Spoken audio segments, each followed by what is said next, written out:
In today's hyper-connected world, cyber risk doesn't just knock at our front door. It climbs in through the vendor's back door and walks out wearing our credentials.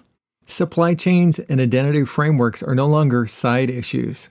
They're frontline battlegrounds in the cyber arms race. It's time to shift our mindset from defending assets to managing networks of trust. Let's start with the supply chain. According to JP Morgan Chase and their top cybersecurity trends to watch in 2025, in today's interconnected world, businesses rely heavily on vendors and suppliers, which introduces cybersecurity risk. Simply put, when your partner or vendor is weaker, threat actors don't necessarily have to break you. They break your link. They exploit the weakest link in the chain. We've seen this in practice time and time again. Malicious actors infiltrating via third-party software, hardware, or services, then moving laterally into critical systems. The results? Data breaches, disrupted services, reputational damage. The supply chain isn't just about physical goods anymore. Software dependencies, firmware, cloud vendor integrations, they're all part of the chain. Now let's turn to identity, both human and machine. Identities are the new perimeter. As one expert put it, identities, both human and machine, are simultaneously the foundation of cybersecurity and its weakest link. If the attacker can compromise an identity, an account, certificate, an API token, they effectively become an insider. They don't have to smash through your firewalls. They log in, act legitimate, and often go unnoticed until it's too late. When you combine supply chain vulnerabilities with identity risk, the threat multiplies. For example, a vendor's machine identity is compromised.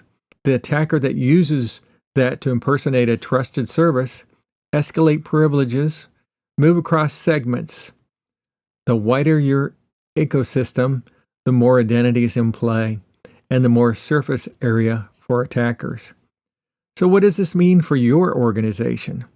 First, we must treat vendor and supplier risk as an extension of our own cyber posture, not an afterthought. That means rigorous onboarding, continuous monitoring of third-party connections, clear visibility into dependencies, software bill of materials, hardware provenance. Then we must treat identity with the gravity it deserves. Humans and machines, zero trust access, least privilege, continuous authentication and authorization, and effective lifecycle management of identities. Importantly, when you're thinking about staying ahead of evolving threats, it's not just about stronger firewalls or more detection tools. It's about managing trust, who you trust, when, how you verify that trust continues to be valid. In a landscape where supply chains stretch across continents and identities reach from humans to autonomous systems, our defensive strategy must evolve.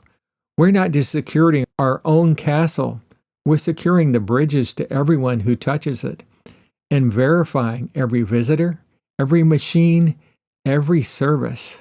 That's how we stay ahead of the threat actors, not by reacting, by orchestrating resilience. Let's move faster than the threats and treat trust like the currency it is. This has been your cybersecurity tips of the week. Everyone, please stay safe and secure until we see you next time.